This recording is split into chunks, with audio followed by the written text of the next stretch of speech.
Coming up on today's FNN, how EK basketball is hitting the court with a new look this year. Plus, how students that enjoy sports can earn some extra cash on the side.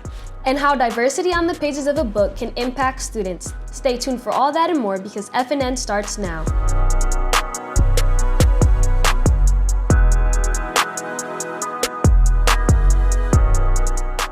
Happy Friday, Falcons. I'm Jaisa. And I'm Erica. Are you interested in sports? Are you interested in making money? Well, one student has found a way to enjoy the best of both worlds. Arna Kleks has turned her love of sports into a job by signing up to become a Michigan high school sports official. Being a referee teaches students leadership, problem solving, and social skills, all while earning money and helping fellow athletes. These skills can prepare you for the real world. Erna says that her job as a volleyball official is helping set up her future career path.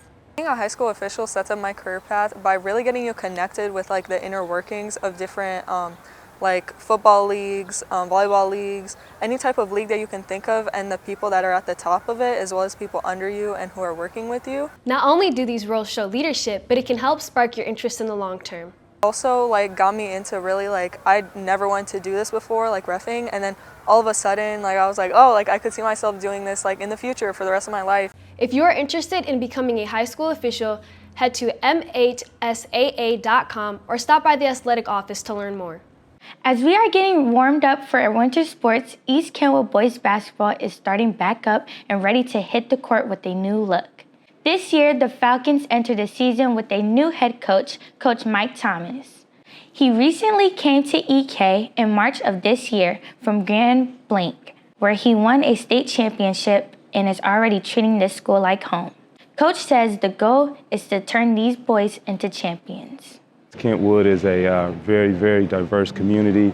We have a lot of good people here and a lot of great athletes here that's inspiring to be champions. And so that's something that I do. Whatever community I go to, that's the number one goal is to, one, continue to mold young men, but then also create an experience to where they could have an opportunity to win a championship.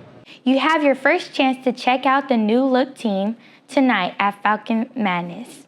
Doors to the field house open at 5:45. Admission is $2 and all of the money made will go to Toys for Tots. East Kenwood is home to plenty of talented students, and this student shows their talent through music and style. Drew Mays is a senior here at EK, and he spends his time in and out of the studio creating music to share with the world. He goes by his artist name of Spencer Woods, a name that came from his childhood home, which is also the place where he was introduced to hip-hop music.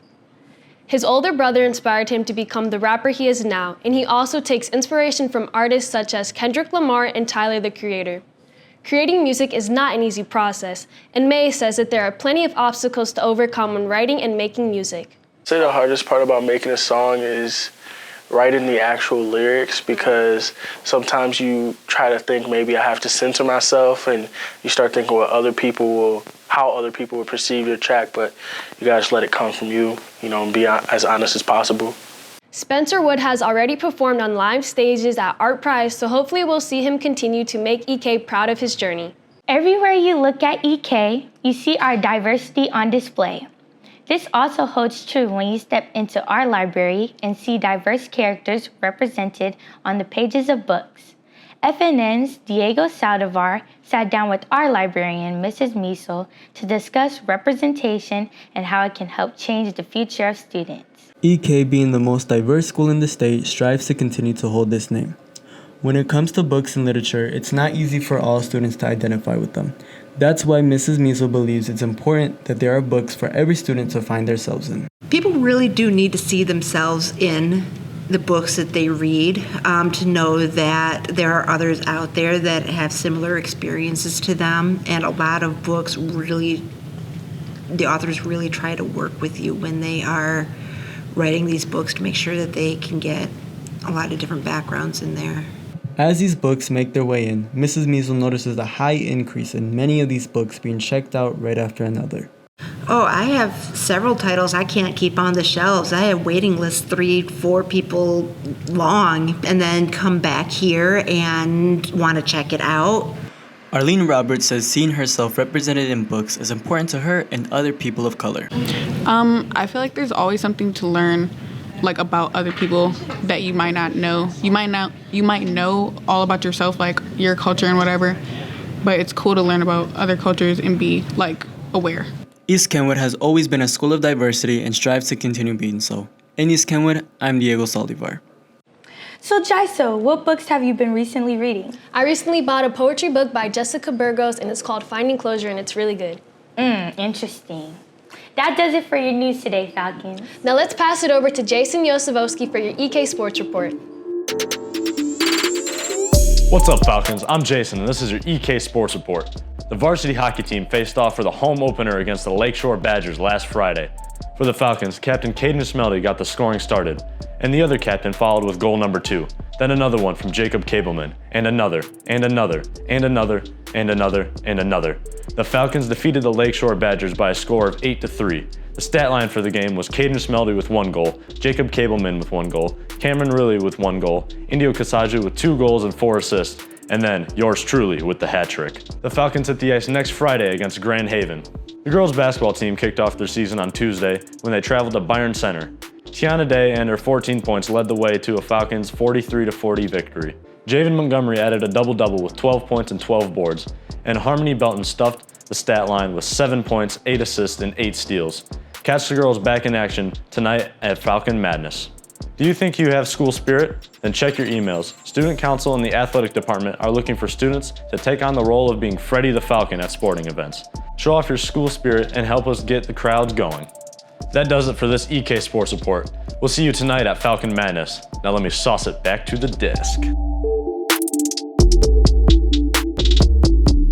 Thanks, Jason. Now let's wrap up this week's show with another edition of the Whisper Challenge. Check it out.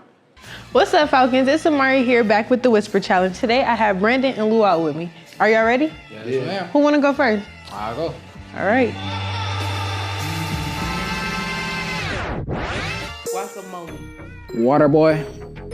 Guacamole. Water girl. Guacamole. Guacamole. Yes, sir. Merry Christmas. What? Merry Christmas. Pumpernickel. Merry Christmas. Pumpkin patch. No. Beef jerky. Beaver? Beef jerky. Beef jerky? Yeah. All right. Yeah. Barack Obama. Pino peppers? Barack Obama. Nah. Well, Falcons, that's it for this Whisper Challenge. If you think you can beat them, scan the QR code below for a chance to see yourself in front of the green screen. Well, that does it for today's show. I'm Jaisa. And I'm Erica. Make sure you follow us on Instagram at Falcon News Network to check out some of our new Instagram series. And subscribe to us on YouTube to catch the latest episodes every Wednesday and Friday. Have a great weekend, and we'll see you back here next week for a pair of special episodes.